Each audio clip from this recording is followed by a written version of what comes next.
بسم الله الرحمن الرحيم الرحمن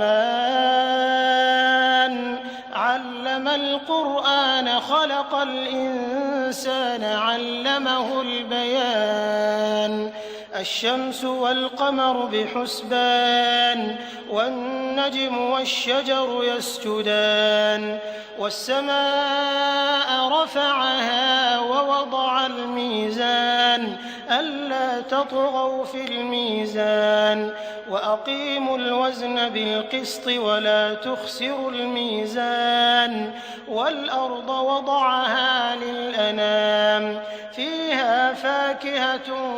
والنخل ذات الأكمام والحب ذو العصف والريحان فبأي